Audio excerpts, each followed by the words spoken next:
Hi hello అండి, అందరూ ఎలా ఉన్నారు? నేనైతే చాలా బాగున్నానండి. ఈరోజు వ్లాగ్ వచ్చేసి ఎగ్ ఫ్రై.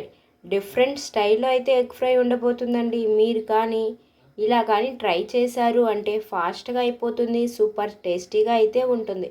వద్దన్నా కూడా ఫుల్గా తినేస్తారు అనే చెప్పవచ్చు. ఆఫీస్కి వెళ్ళే వాళ్ళైనా లేక పిల్లలకి లంచ్ బాక్స్ పెట్టాలి అనుకునేవారు కూడా చాలా సింపుల్గా అయితే ఈ రెసిపీ అనేది చేసేయచ్చండి. పప్పులోకైనా రసంలోకైనా దేనిలోకైనా చాలా టేస్టీగా అయితే ఉంటుంది. ఒక్కసారి ఇలా ట్రై చేసి చూడండి, వద్దన్నా కూడా తింటూనే ఉంటారు. ఈ ఎగ్ ఫ్రై అనేది ఎవరికి నచ్చేది చెప్పండి. అతి తక్కువ బడ్జెట్తో అనేది అయిపోతుంది. 5 మినిట్స్లో అనేది ఖచ్చితంగా రెడీ అయిపోతుంది. పిల్లలు కూడా ఇష్టపడి తింటారు అనే చెప్పవచ్చు. టైం లేకపోయినా మనకు హెల్త్ ప్రాబ్లంలో ఉన్న ఏ సమస్య వచ్చినా కూడా సరే 5 నిమిషాల్లో ఈ వంటకం అనేది అయిపోతుంది. నాన్ వెజ్ కన్నా కూడా అంటే చికెను మటన్ కన్నా కూడా చాలా సింపుల్గా టేస్టీగా అనేది ఎగ్ ఫ్రై ఉంటుందండి. నలుగురు మనుషులు తినేదానికైతే నేను చేస్తున్నాను. ఈరోజు మా ఇంట్లో పప్పుకి నంచుకునేదానికి ఉండాలి కదండి, అందుకనే ఎగ్ ఫ్రై అనేది చేస్తున్నాను. ఇలా మీరు పక్కా కొలతలతో చేసి చూడండి, సూపర్ టేస్టీగా అయితే ఉంటుంది. ఇప్పుడు కావాల్సిన ఐటమ్స్ అన్నీ చూశారు కదా, ఎలా చేస్తాను అనేది మీరే చూసి నచ్చితే ఖచ్చితంగా కామెంట్ అనేది చేయండి. ప్రాసెస్లోకి అయితే వెళ్ళిపోదాం. ముందుగా ఆయిల్ అనేది హీట్ చేసుకోవాలండి. హీట్ చేసిన తర్వాత కాసంత ఆవాలను, జీలకర్రను, అదేవిధంగా మిరియాలను యాడ్ చేసుకోవాలి. మనం ఈ ఎగ్స్తో ఎగ్ కర్రీ చేసుకోవచ్చు, ఎగ్ మసాలా కర్రీ చేసుకోవచ్చు, ఎగ్ ఫ్రై అనేది చేసుకోవచ్చు. చాలా రకాలుగా అయితే ఎగ్తో అనేది చేసుకోవచ్చు. టిఫిన్స్ అయినా కూడా ఎగ్ దోశ, అదేవిధంగా ఎగ్ పరోటా, ఈ ఎగ్తో ఎన్నైనా చేసుకోవచ్చండి. అదేవిధంగా సూపర్ టేస్టీగా రావాలి అంటే ఒక్కసారి నేను చేసే స్టైల్ అయితే మీరు ఖచ్చితంగా చేయండి. మీ పిల్లల కానించి మీ హస్బెండ్స్ కానించి అయితే సూపర్గా తింటారు, సూపర్ టేస్ట్ అని కూడా చెప్తారు. ఆయిల్ హీట్ అయిన తర్వాత కాసంత ఆవాలు వేసుకొని తర్వాత కరివేపాకును వేసుకొని అదేవిధంగా అల్లం ముక్కలను చిన్న చిన్నగా తరిగి వేసుకోవాలి. ఈ అల్లం ముక్కలు వేసుకోవడం వల్ల టేస్ట్ అనేది బాగుంటుంది. అక్కడక్కడ పంటి కింద తగలడం వల్ల సూపర్ టేస్ట్ అనేది వస్తుందండి. తర్వాత కట్ చేసి పెట్టుకున్న 3 ఆనియన్స్ని అయితే చిన్న చిన్న ముక్కలుగా వేసుకొని వేయాలి.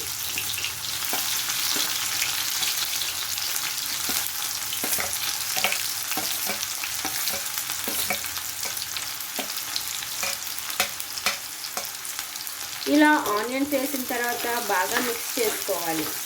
ఈ మిక్స్ అనేది బాగా కూడా ఫ్రై అవ్వాలి. ఈ ఆనియన్స్ అనేది గోల్డ్ కలర్ వచ్చేదాకా ఫ్రై అవ్వాలి. వీటిలోనే మనం తరిగి పెట్టుకున్న ఒక క్యారెట్ను చిన్న చిన్న ముక్కలుగా వేసుకొని ఇందులో వేసుకోవాలి. ఈ క్యారెట్ అనేది కూడా సూపర్ టేస్ట్ అనేది ఇస్తుందండి. తర్వాత 4-5 పచ్చిమిర్చి ఇలా సన్నగా తరుక్కొని ఇందులో వేసుకోవాలి. ఇవన్నీ కూడా బాగా మిక్స్ అయ్యేలా కలుపుకోవాలి.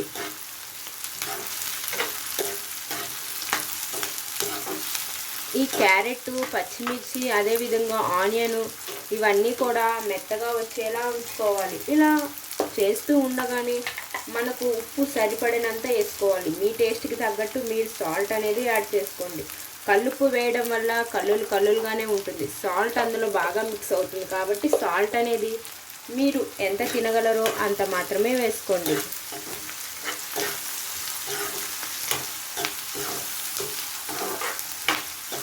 చూసారు కదా, చూడడానికి ఎంత బాగుందో, తింటే ఇంకా సూపర్గా ఉంటుందండి. పప్పులోకైనా అదేవిధంగా ఆకుకూర చేసుకున్న, రసం పెట్టుకున్నా, లేదు నార్మల్గా ఉత్తిగా అయినా కూడా సూపర్గా ఉంటుంది. సడన్గా ఎవరైనా వచ్చినప్పుడు ఏమీ లేదు అనుకోకుండా ఎగ్స్ ఖచ్చితంగా అందరి ఇళ్ళల్లో ఉంటాయి. ఇలా చేసి పెట్టండి, అందరూ కూడా ఇష్టంగా తింటారు.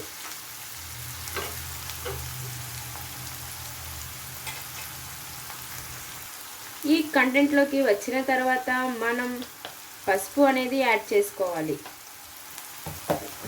ఆ పసుపును బాగా మిక్స్ చేసుకోవాలి.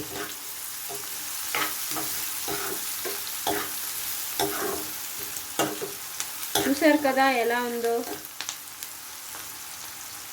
ఈ పసుపు బాగా మిక్స్ అయిన తర్వాత మనం కారప్పొడిని యాడ్ చేసుకోవాలి. కారప్పొడి అనేది ఆశీర్వాద్ అయినా వాడండి లేదా దప్పించిన మిరప్పొడి, మా ఇంట్లో దంపించి ఉంచిన మిరప్పొడి అయితే ఉందండి. ఆ కారపొడిని అయితే నేను యాడ్ చేస్తున్నాను. కొంచెం అనేది యాడ్ చేసుకోవాలి. ఆల్రెడీ మనం పచ్చిమిర్చి అల్లం వేసాం కాబట్టి దానికి ఈ కారపొడికి కరెక్ట్గా సరిపోవాలి. కారం వేసిన తర్వాత ఎక్కువ వేయడం వల్ల కూడా కారపు వాసన అనేది వస్తుంది. ఆ తర్వాత బాగా మిక్స్ చేసుకోవాలి. ఇలా మిక్స్ చేసుకోగానే మంటను స్లోగా పెట్టాలి. తర్వాత మనం తీసుకున్న 4 ఎగ్స్ను ఇందులో వేసేయాలి.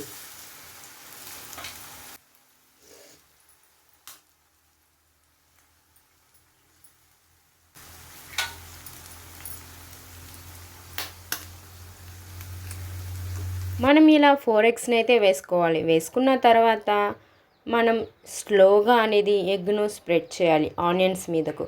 1 నిమిషం అలానే ఉంచిన తర్వాత చిన్నగా కింద నుంచి పైకి ఇలా అనాలి. గుడ్డు జొన అనేది కింద దాకా వస్తుంది. 2 నిమిషాలు అలానే ఉంచిన తర్వాత బాగా ఫ్రై చేసుకోవాలి. ఇదంతా కూడా గోల్డెన్ కలర్ వచ్చేంత వరకు ఉంచాలి. అంతేనండి, చాలా సింపుల్గా ఈజీగా అయితే అయిపోతుంది. సూపర్ టేస్టీగా అయితే ఉంటుంది. ఈ ఎగ్ ఫ్రైను ఒకసారి ట్రై చేయండి. ట్రై చేసి ఎలా ఉందో కూడా కామెంట్ చేయండి. ఈ వీడియో మీకు నచ్చితే ఒక చిన్న లైక్ చేసి షేర్ చేసి సబ్స్క్రైబ్ చేసుకోండి. Thanks for watching. బాయ్.